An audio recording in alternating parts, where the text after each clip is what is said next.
Dice así la palabra del Señor.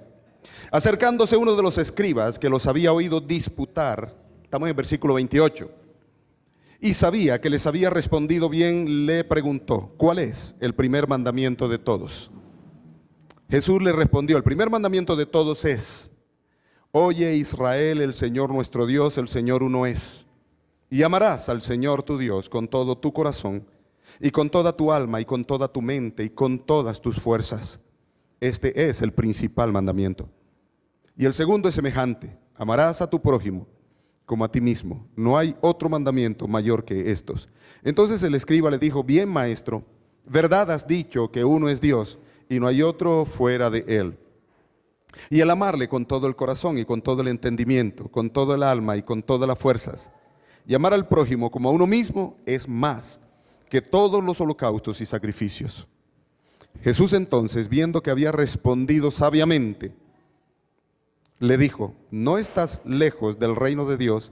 Y ya ninguno osaba preguntarle.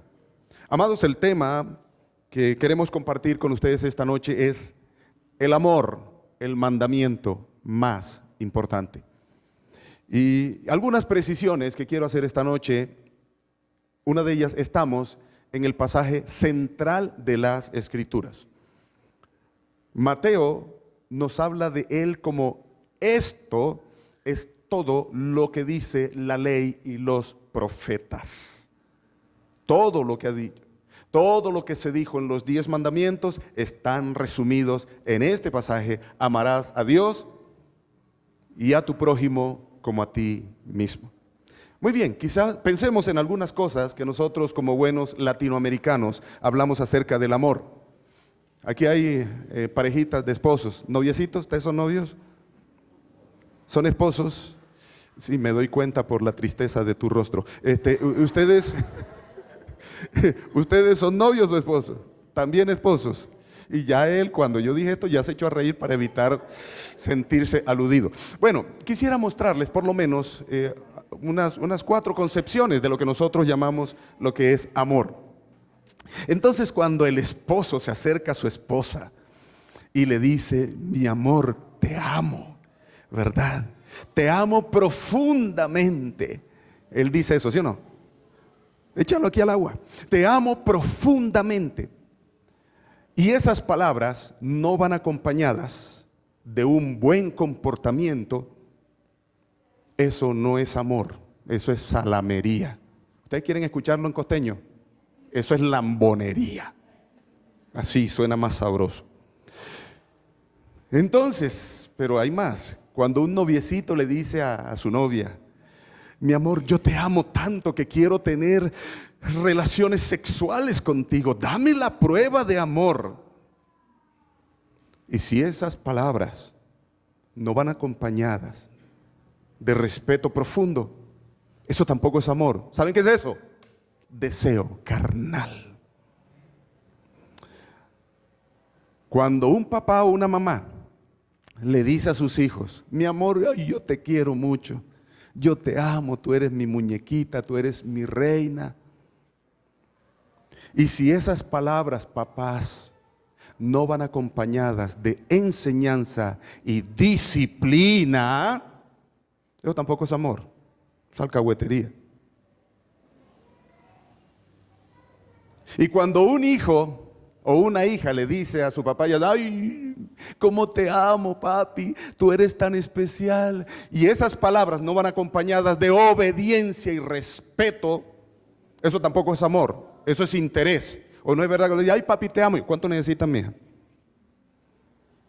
Entonces, si estas cosas no son amor, ¿qué es el amor? ¿Qué es el amor? ¿Por qué el amor es el mandamiento más importante? ¿Qué es amar a Dios y amar al prójimo? ¿Por qué el amor es más importante que los holocaustos y los sacrificios? Esta noche pretendemos responder esas preguntas, ¿de acuerdo? El Señor Jesús, el Dios del amor, ha llegado a Jerusalén. Jerusalén es la ciudad del gran rey, la ciudad de David. Es la ciudad donde está el templo. Ese lugar para adorar, glorificar al Señor y al prójimo, para mostrar el amor entre ellos. Pero en este momento de la historia, Jerusalén no era ese lugar maravilloso. Jerusalén era lugar de muerte, porque allí estaban los líderes religiosos que ya pretendían asesinar a Jesús. Y la razón es muy clara. Había la expectativa de la venida del Mesías.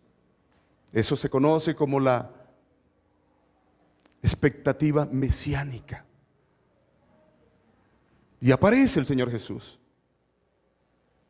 Y el Señor Jesús no hace excepción de personas, da de comer a los hambrientos, sana a los enfermos, libera a los endemoniados, atiende a los niños. Y entonces una enorme multitud le sigue. Este es un gran grupo que ve en Jesús como ese Mesías, ese Salvador.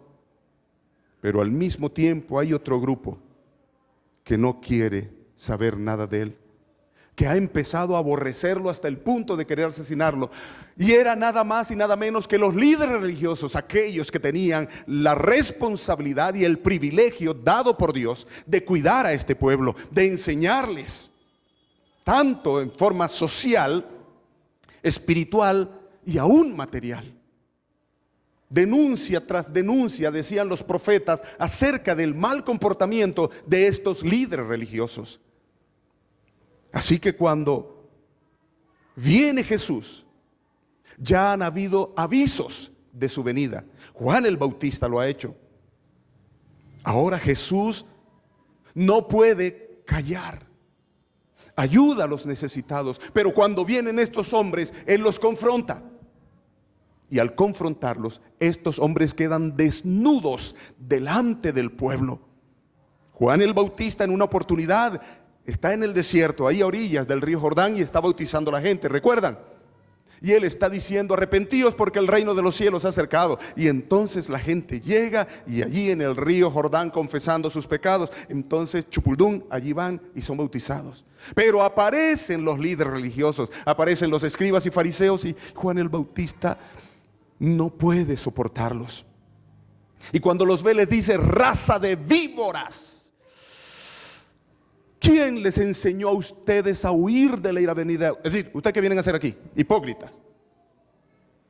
Si ustedes van a hacer lo mismo, pues den frutos de verdadero arrepentimiento. Entonces, ¿qué se imaginan ustedes que va a pasar? Porque esta gente gozaba de especial privilegio delante del pueblo, y los veían y les hacían la venia. Pero ahora Juan el Bautista los está confrontando, y en una oportunidad también el Señor Jesús los confrontó de manera muy dura. Porque el Señor Jesús está enseñándoles, y la dureza de sus corazones no les permite aceptar que delante de ellos está la promesa del Padre. Está la promesa dada por Isaías en aquel entonces. Porque un niño se es nacido y el principado sobre su hombro. Y será llamado admirable consejero, Dios fuerte, Padre eterno, príncipe de paz. Ahí está. Pero no querían aceptar. Y entonces Jesús, al ver el comportamiento de ellos, su rebeldía, su dureza de corazón, les dice: ustedes son como sepulcros blanqueados. Por fuera dan una apariencia de piedad, pero por dentro están podridos. Los gusanos se los están comiendo. Así que, ¿qué creen ustedes que va a pasar? ¿Cuál creen ustedes que es la actitud de ellos con Jesús? Pues quieren matarlo. Y preciso, Jesús llega ahora y se mete a la boca del lobo, porque allí está el Sanedrín, allí están los pesados. Y el Dios del amor entonces llega a Jerusalén, y llega precisamente al templo, al lugar donde debían mostrar amor a Dios y amor al prójimo. Pero el Señor Jesús se encuentra con un cuadro dantesco. Ese lugar de adoración, esta gente lo habían convertido en una cueva de ladrones. Y se cumple entonces la palabra: el celo de mi casa, el amor por mi casa me consume. Y empieza a volcar las mesas, y salen los animales volados, y les echó a perder su negocio. Porque ahí estaban los cambistas, ahí cambiaban euros, ahí cambiaban dólares, ahí cambiaban bolívares, ahí cambiaban de todo. De ser un negocio, ahora el Señor Jesús les daña el negocio. Y aparecen 3 grupos ahora a hacerle el reclamo. ¿Con qué derecho haces esto? El Señor Jesús los confronta y ellos se van. Luego aparecen otros, los hinchas de Herodes, para preguntarles si debían pagar impuestos o no. Y el Señor Jesús les da una respuesta contundente y ellos también tienen que irse. Y luego aparecen los saduceos. Oigan, a propósito, de los saduceos era la secta.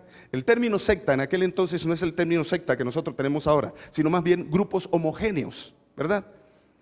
O sea, que tenían unas características específicas. La secta de los escribas y fariseos eran los maestros de la ley, los que enseñaban en las sinagogas a los niños a partir de los 5 años. Los herodianos era la secta política, los hinchas de Herodes. Y los saduceos era la élite, de ahí venía el sumo sacerdote, ¿verdad? Y esta gente no se gustaban los unos de los otros, pero para atacar a Jesús se pusieron de acuerdo. Ahí sí se unieron para atacar al Señor Jesús. El Señor Jesús responde muy bien, con contundencia, y todos se van, pero ahí sentadito hay un escriba que ha estado escuchando toda la discusión y él se acerca para hacerle una pregunta. Si bien es cierto, los otros 2 evangelistas mencionan el acercamiento de este escriba como para tentarle, de alguna manera parece ser que este hombre estaba más persuadido ya por las respuestas del maestro. Así se haya acercado con otras intenciones, pero las palabras del maestro parece que han logrado convencerle. Y ahora le pregunta: Señor, ¿cuál es el mandamiento más importante? De hecho, se habían hecho ya entre prohibiciones y obligaciones de la ley entre 613 y 614 elementos para hacer o dejar de hacer. Ahora él se acerca. ¿Cuál es el mandamiento más importante? Y a partir de aquí, mis amados, con este contexto, quisiera mostrarles unos 3 asuntos relacionados con el mandamiento del amor. Pregunto, ¿hasta aquí me estoy comunicando? ¿Sí? Ok. Entonces vamos a ver 3 asuntos a partir de aquí acerca del mandamiento del amor como el mandamiento más importante. Shema Yisrael Adonai Elohenu Adonai Echad.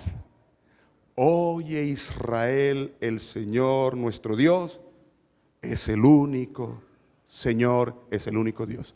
Lo primero que hace Jesús, y me gusta desde la perspectiva de Marcos, es porque lo que hace en primera instancia, antes de hablarle del mandamiento del amor, les muestra al Dios del amor. Ese es el primer asunto, ¿de acuerdo? ¿Quién es el Dios del amor? Entonces lo que hace el Maestro Celestial es que toma de la mano al maestro terrenal, que es el escriba, y se lo lleva para el Antiguo Testamento y lo coloca en las llanuras de Moab, allí cerca, unos 15 días ya de entrar a la tierra prometida, porque este es un pasaje que es una predicación de Moisés en el libro de Deuteronomio, capítulo 6. Allí aparece ese pasaje. Oye Israel, el Señor nuestro Dios es el único Dios. Interesante que lo que hace el Señor Jesús al tomarlo de la mano y llevarlo al Antiguo Testamento es decirle: el mandamiento del amor siempre ha sido el mismo. El tema del amor no es el tema únicamente del Nuevo Testamento, es el tema desde el Antiguo Testamento. Allá se habló por primera vez. Oye Israel, el Señor nuestro Dios es el único Dios. Esto es lo que se conoce como el monoteísmo hebreo, es decir, la declaración que hay un único Dios verdadero, un único Dios verdadero. Y en el contexto de Moisés con el pueblo es que ellos están a punto de entrar a la tierra prometida. Y allí hay dioses falsos. Allí se adora a Moloch, a Baal, se adora a la diosa Astarot, ¿verdad? Son dioses falsos. Y entonces Moisés les dice al pueblo: hay un único Dios verdadero, y fue el que los sacó de Egipto con mano poderosa. Oye Israel, Jehová vuestro Dios. Y allí se menciona el nombre de Dios.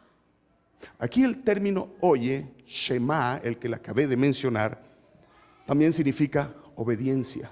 Es decir, no es nuestro simple escuchar. Este verbo Shama implica obediencia, es decir, escucha para que obedezcas. ¿Están comprendiendo, mis amados? Escucha para que pongas en práctica. Hay un único Dios verdadero. ¿Y qué características va a mostrar Moisés a este pueblo? Y es Jesús el que está conduciendo a este hombre. ¿Qué características? Un Dios todopoderoso que los sacó con mano poderosa del imperio más grande de la época, que era el imperio egipcio. Que ellos tuvieran en cuenta que el Dios de Israel era un Dios todopoderoso, pero que también era un Dios misericordioso, que escuchó el clamor de ellos allí en Egipto cuando estaban esclavizados, y envió a Moisés para rescatarlos y los sacó con mano poderosa.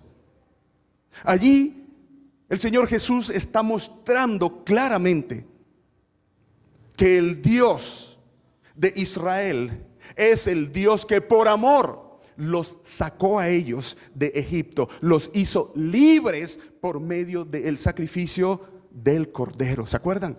Y ya ese sacrificio del Cordero, con cuya sangre la colocaron en los dinteles, ese sacrificio prefigura la venida del Señor Jesús, ahora como el Cordero de Dios que quita el pecado del mundo, y que es evidencia del gran amor de Dios por la humanidad.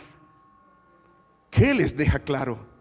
Que hay un único Dios verdadero que los ha sacado de Egipto con gran poder por amor, y que a través de lo que se conoce como la revelación progresiva, en nuestros días Él derramó su sangre para salvarnos del pecado y de la muerte.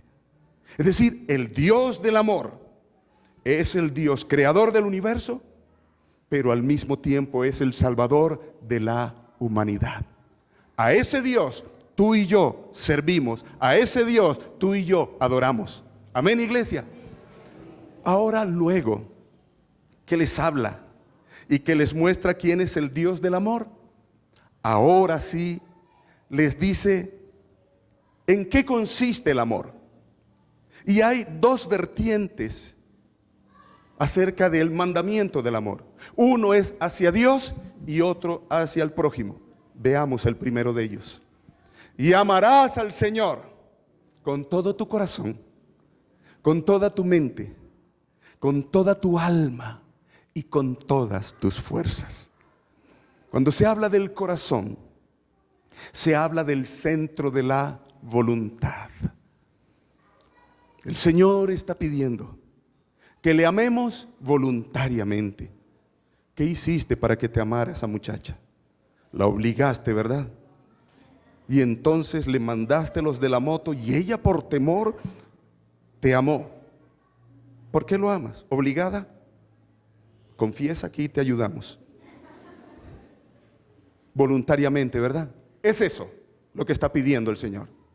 Que le amemos con nuestra voluntad, no forzadamente. No es que me están diciendo que como Él me amó, entonces yo tengo que amarlo, pues, porque si no es así. No, es amarlo voluntariamente. Pero también dice: amarás al Señor con toda tu mente, es decir, con todo tu entendimiento. ¿Qué significa eso? Ese asuntito del amor ciego, eso no fue sino una película, no más. Una película donde todos nos reímos, ¿verdad? Pero no más. Aquí dice la Escritura que ¿por qué nosotros amamos al Señor? Porque Él nos amó primero. Si tú te evalúas a ti mismo, te vas a dar cuenta cuán especial eres, cuán santo. Qué hermosura de hombre. Es que con razón te escogió el Señor y te amó, ¿sí o no? ¿Por qué nos amó el Señor? Verá, yo no sé ustedes, no es cierto que no están grabando esto, papá. Yo decía algo aquí. Sí están grabando, bendito sea el Señor, entonces no puedo decir nada. Déjenme decirlo porque suena bueno. El Señor nos amó a pesar de las coscorrias que éramos nosotros. Así, suena maluco, pero es verdad. El Señor le dice al pueblo en Deuteronomio 7:7, yo los escogí a ustedes no porque eran un pueblo grande y maravilloso, los escogí a ustedes y ustedes eran el pueblo más insignificante de la tierra.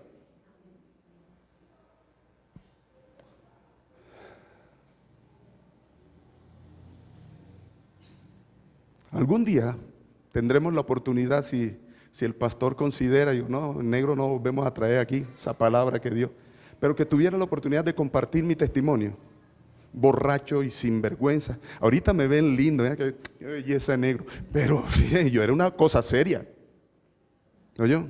Sinvergüenza, mujeriego, borrachín y de todo. Y el Señor en su misericordia me miró y extendió la mano. Y hoy estoy compartiendo con ustedes el milagro que el Señor hizo en mi vida. Eso es amor. Y así como lo hizo conmigo, lo hizo contigo, y lo hizo contigo, y lo hizo contigo. Y entonces es cuando nosotros decimos, Señor, me amaste siendo tal y como soy. Señor, es imposible. Señor, tú eres muy bueno. Ahora viene la pregunta, ¿cómo no amar a un Dios así? ¿Cómo no amar a un Dios así? ¿Están entendiendo? Amar al Señor con entendimiento, cuando nosotros comprendemos que a pesar de nuestra maldad, que a pesar de nuestra iniquidad, Él murió por nosotros. Con entendimiento. Pero amar al Señor con toda nuestra alma, con todo lo que somos. Amar al Señor con lo que somos, con todo nuestro ser. Con mi trabajo, con mi dinero, con mis posesiones, con mi familia. Es un amor íntegro, integral. Y amar al Señor con todas nuestras fuerzas. Pero el punto a donde quiero llevarlos, ¿cuál es la palabra que aquí se repite? ¿Amarás al Señor con qué? Con todo tu corazón, con tu mente, con todas tus alma, con todas tus... ¿Sabe cuál es la palabra que se repite? Todo. Ahí quería atraerles. Ahí quería atraer la atención de ustedes. El Señor, Dios de los cielos, en Cristo entregó lo mejor que tenía, todo lo que tenía, su Hijo amado. Y ese Dios que en Cristo entregó todo, lo mejor que tenía, pide de nosotros también entrega total, porque eso es lo que significa. Todo aquí, todo aquí, todo aquí, todo aquí. En conclusión, ¿sabe qué pide el Señor de nosotros? Entrega total. Escúcheme bien. El Señor nos pide, ¿les escucho? Entrega total. Que Él sea nuestra prioridad. Tenemos nuestros hijos. ¿Cuántos están felices con sus hijos? Gracias a Dios. ¿Cuántos están felices porque pueden comer? Gracias a Dios. ¿Cuántos están felices por su trabajo? Gracias a Dios. ¿Cuántos están felices con el esposo? Ajá, y entonces, amén. ¿Sí o no? Amados, si todo es gracias a Dios, Dios debe ocupar el primer lugar. Ahora, permítanme hacer esta comparación que creo que es válida. Amados, ¿a quién le damos lo que sobra de la comida? A los mendigos, ¿sí o no? Sí, tenemos que decirlo, a los mendigos, a los que están necesitados. Cuando hay una comidita por ahí, entonces me dice mi esposa Efi, vea, Juan no se quiso comer esto, ni se quiso comer lo otro. Y aquí quedó un frijol que a mí me da pesar botarlo. Entonces me dice, y estás pendiente porque por ahí pasan los muchachos que recogen la basura y le entregas eso. Es decir, lo que sobra se lo damos a los habitantes de calle, a los mendigos, ¿verdad? Lo que, palabra clave, lo que sobra. Ok. Pero si resulta que no fuera el mendigo de la calle, sino que fuera el Señor que llegara y tocara la puerta, ¿usted qué le daría? ¿Qué le darías al Señor? ¿Qué le darías al Señor? Sí, ¿qué le darías de la comida? ¿Le darías lo mejor, sí o no? Le darías lo mejor. Si entonces tienes una pechuga y tienes unas patas de pollo, que a propósito son sabrosas para que lo sepan. Uno con un filo, yo me como 4 o 5 patas de esas y quedo más contento que si me hubiera comido un pavo. Bueno, póngame cuidado. Entonces, ¿qué le entregaría uno a esa persona? La pechuga. Yo quiero que piensen en esta reflexión. Muy serio. Si estamos, ¿a quién es Dios el Rey? Yo quiero escucharlos. Dios es Rey, Dios es soberano, Dios es poderoso, Dios es Salvador. Aquí, piensen conmigo. ¿Qué le entregamos a Dios? ¿Todo o le entregamos las sobras? No me contesten. ¿Qué le entregamos a Dios? ¿Todo, lo más importante, o las sobras? Permítanme ambientar con algunos ejemplos. ¿Vas a venir al ayuno? Si me sobra tiempo. ¿Vas a ofrendar? Vea, tengo que pagar esto. Si me sobra, lo doy. Vamos a ofrendar. Ahora cada uno saque su ofrenda para el Señor. Metió la mano al bolsillo, billete 50. Uy, te reprendo. Porque hay que ofrendar, es el billete de 2000. ¿Oyó? Es el billete más conocido en las iglesias cristianas. Billete de 2000. Vamos a la vigilia, vamos al culto. ¿Usted ha hablado con personas que le han dicho eso? Es que la verdad no me sobra tiempo. Si me sobra tiempo para la próxima semana, si me sobra. Es decir, lo que estamos diciendo es que el Dios del cielo, de quien acabamos de confesar, para nosotros es un mendigo, porque le estamos dando lo que sobra. Y que sepamos, como lo hemos dicho, Él es Rey y no es mendigo. Él merece lo mejor, porque en Cristo Él dio lo mejor para nosotros.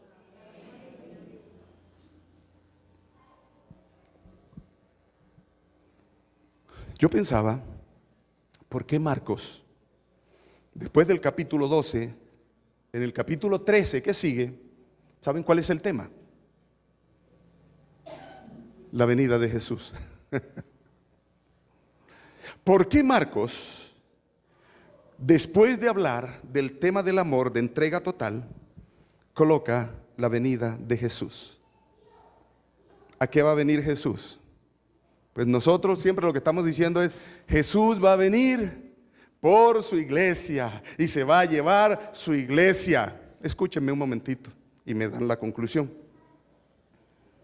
Creemos en Dios Padre Todopoderoso, Creador del cielo y de la tierra, Creador de todo lo visible e invisible, Dios de Dios, luz de luz, Dios verdadero de Dios verdadero, engendrado, no creado, de la misma naturaleza que el Padre, por quien todo fue hecho, que por nosotros los hombres y por nuestra salvación. Puntos suspensivos. Y de allí ha de venir, los oigo. De allí ha de venir a juzgar a vivos y muertos. ¿Por qué será que el Señor, que Marcos, el evangelista, nos coloca el tema del juicio después del tema del amor? Escuchen la conclusión. ¿Ustedes saben qué es lo que Dios va a venir a juzgar de nosotros?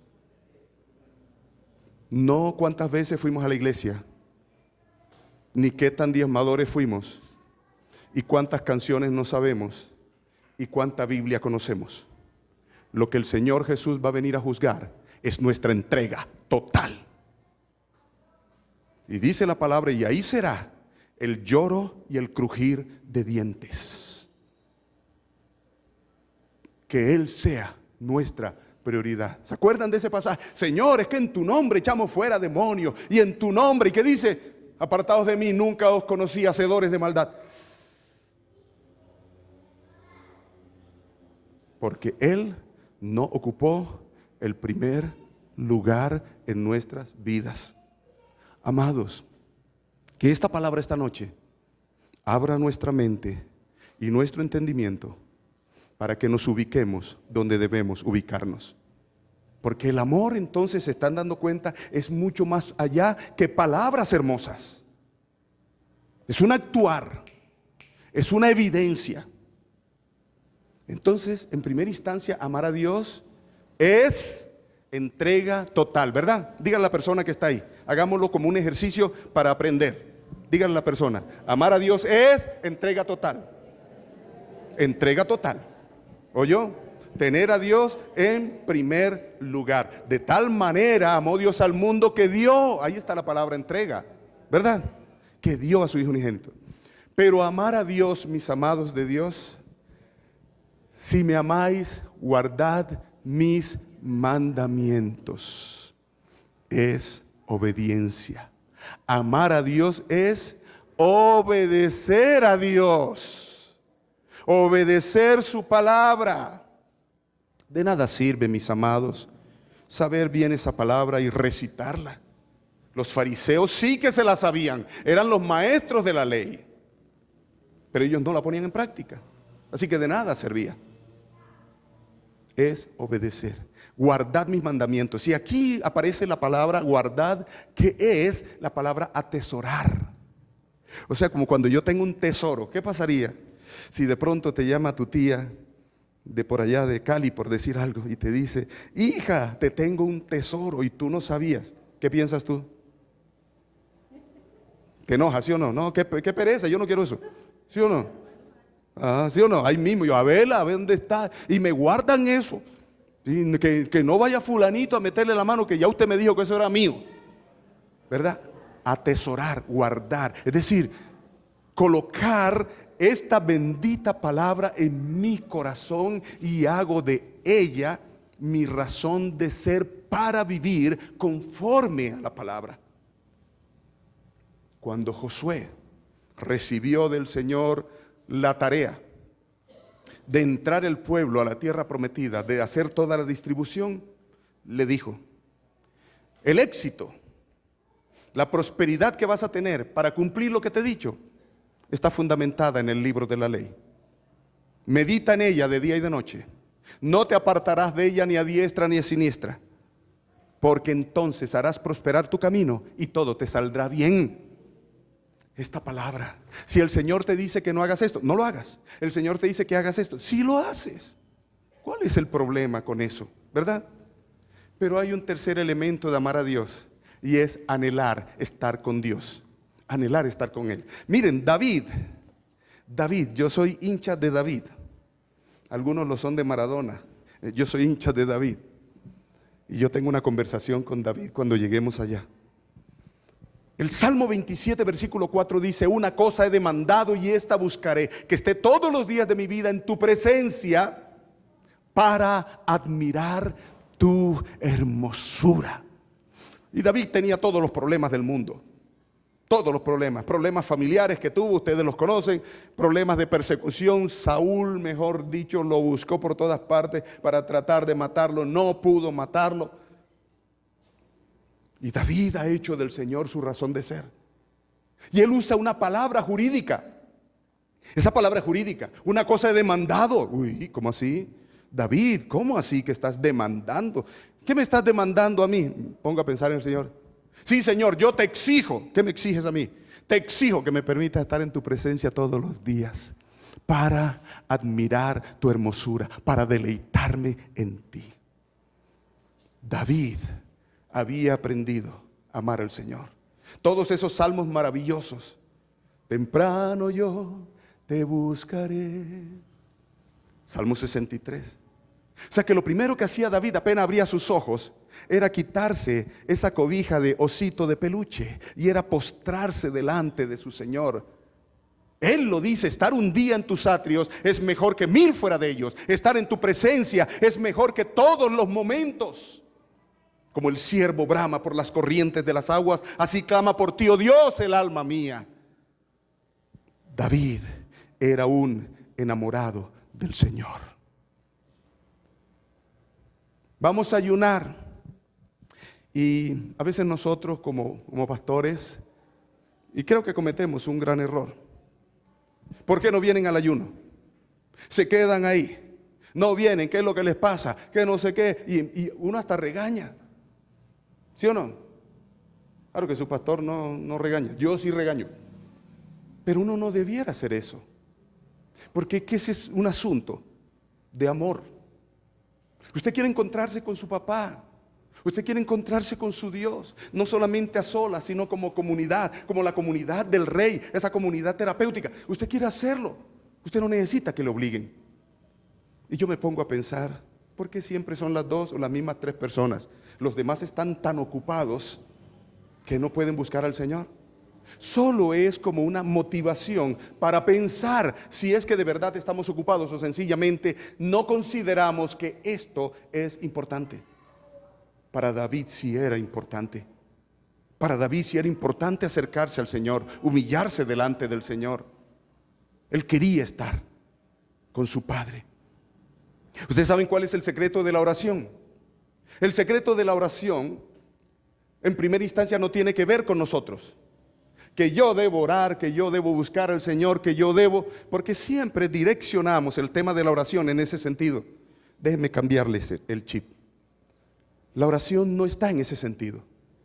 En primera instancia, la oración tiene que ver con Dios, porque Dios es un Padre.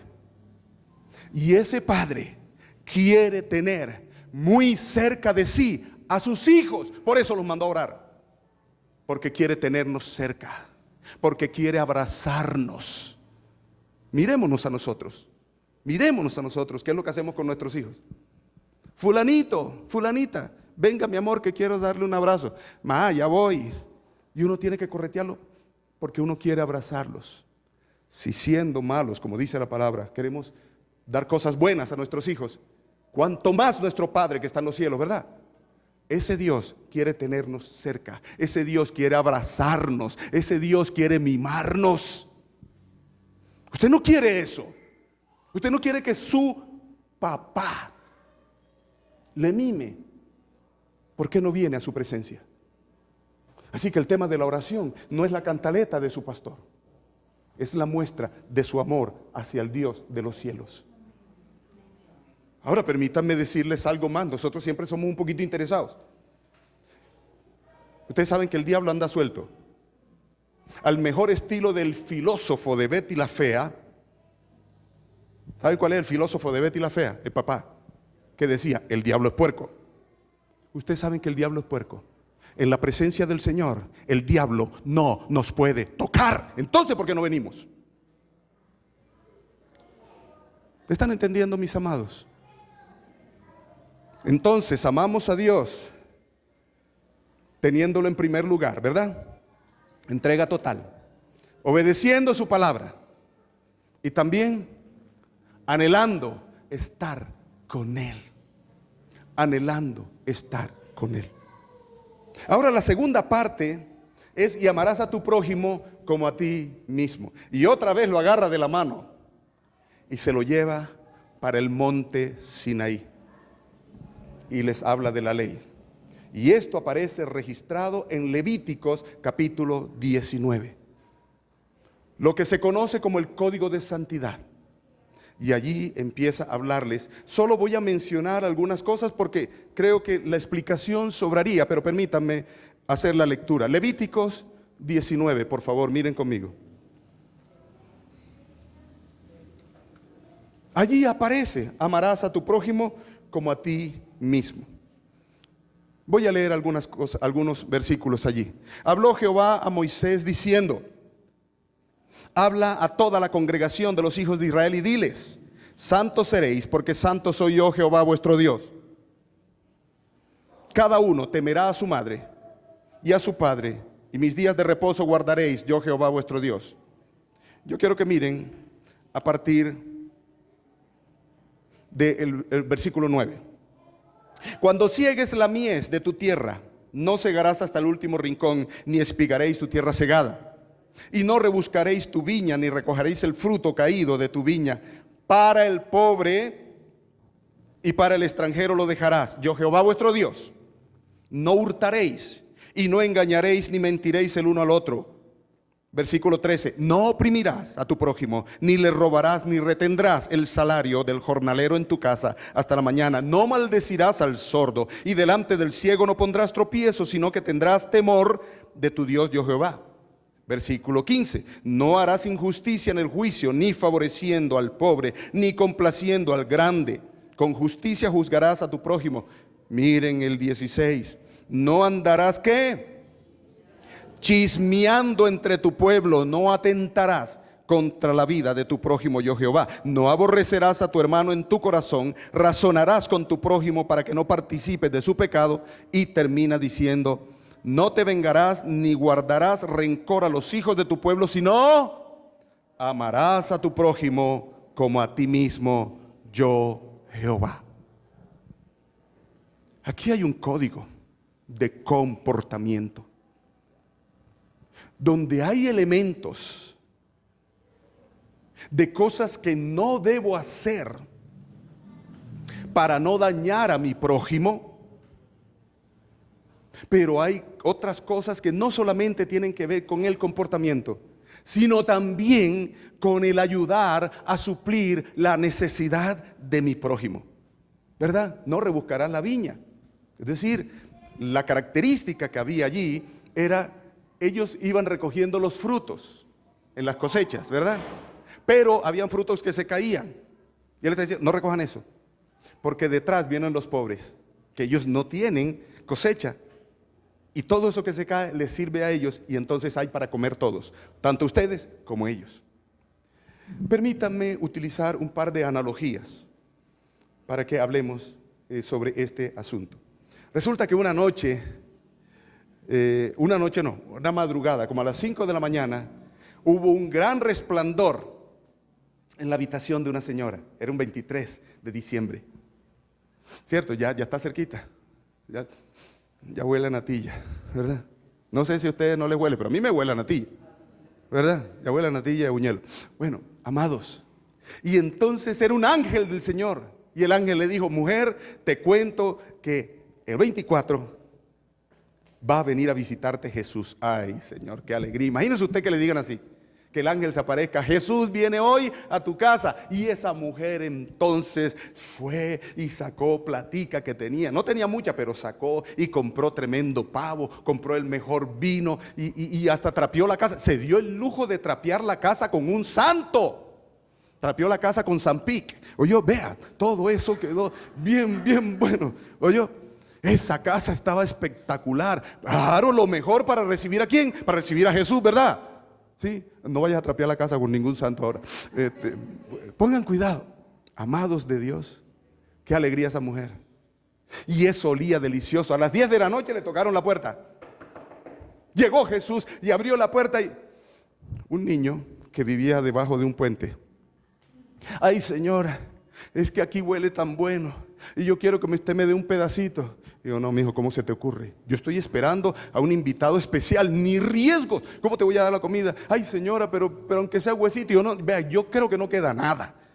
Porque este pavo relleno y no, ay, señora, y cerró la puerta. Y yo, vea pues, qué precisión venir ahora cuando estoy esperando a Jesús. Pasó una horita, llegaron las 11 de la noche y otra vez le tocaron la puerta. Y dice la señora, ahí sí. Y cogió y abrió la puerta y abrió un mecánico. Se varó a todo el frente de la casa y venía chorreando aceite. Señor, usted me presta su teléfono. Ya tenía el teléfono al fondo.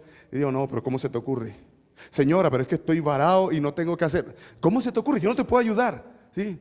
Vete, si quieres te doy 200 pesos y allá en la esquina, que está como a 5 cuadras, allá hay un teléfono y llamas. Ay, señora, nada, le cerró la puerta. No, pues me la gané hoy. Nunca vienen aquí. Y ahora hay que todo.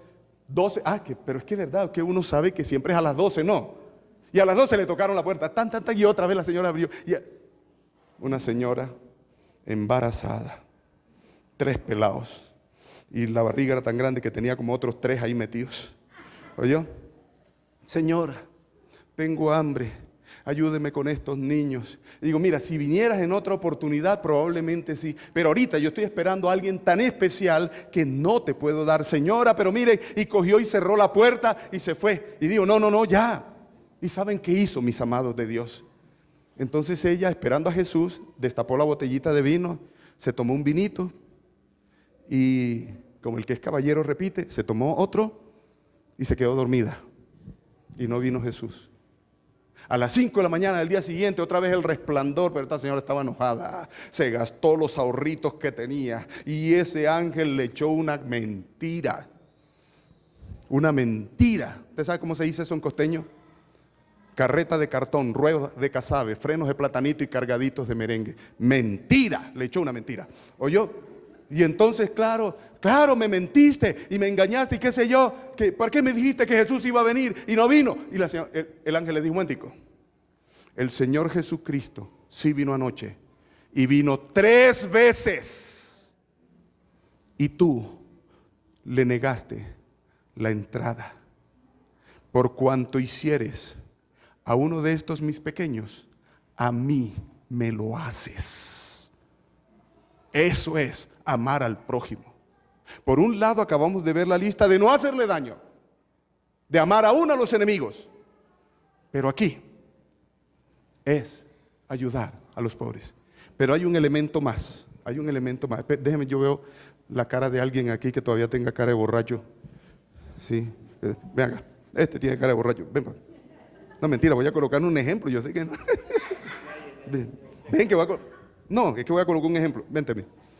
Con cuidado. Este es un ejercicio que yo voy a hacer, no se preocupe. No, pero es mentira que tenga cara de borracho. Yo por fregar aquí. Todavía tiene cara de borracho este man, ¿sí o no? Pon cuidado. Siéntate aquí. Siéntate ahí. Y pon cara de borracho así que estás ahí. Eso, pegado. Vea dónde está. Sí. Oigan pues, mis hermanos, pongan cuidado el ejemplo que voy a darles. Entonces resulta que, bueno, me están filmando allá al frente. Entonces resulta que llega la hermanita que bueno, siempre es una bendición del Señor y va caminando y le dice, ay, ese no es José el que va a la iglesia los domingos, ¿cierto que sí? ¿Cierto que sí, mi hermanita? ¿Ese sí o no? Y sin vergüenza, y está borracho, ¿sí lo ve? Mira, está babiado y todo, vomitado. Se gastó la plata de la mujer. Sin vergüenza ese. Entonces viene la hermanita y lo mira y le dice, ya sé, pastor, llega allá, le cuento una cosa. Allá en la esquina, allá encontré a José. ¿Se acuerda? El marido de Petrona. Allá estaba ese sinvergüenza y estaba borracho. Cuando llega a la iglesia, que llega con cara de santurrón allá, pastor, échelo porque ese es un sinvergüenza. ¿Cómo se le ocurre que va a venir a buscar al Señor y véalo allá donde está todo borracho? Eso es lo que hacemos en la iglesia. Pero la Biblia no me enseña eso. La Biblia me dice que él es mi hermano. Y yo no sé qué problema tenga José. Yo lo único que sé es que él es mi hermano. Y yo soy su hombro. Y yo soy su hermano para rescatarlo y para ayudarlo a caminar con Cristo. Eso es de cristianos y eso es de amar al prójimo. Y yo me llevo a mi hermano. Amén, iglesia.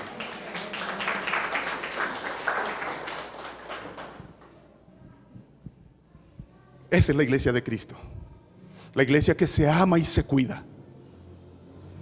Los fariseos conocían la Biblia y el Señor se los dijo. Ustedes diezman el eneldo, el comino. ¿Dónde está la misericordia en ustedes? Por ningún lado. De nada me sirve saber este libro y citar Biblia si el amor no está en mi corazón. Amados, permítanme este ejemplo. Hace muchos años asesinaron a un chico de la iglesia. Estamos hablando de los años 90.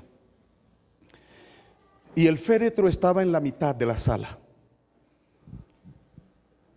Y había mucha gente llorando y muy triste. Yo estaba ministrando con la guitarra y se me vino una pregunta a mi mente. Y la pregunta era: ¿por qué llora la gente? ¿Por qué llora la gente? Y la primera respuesta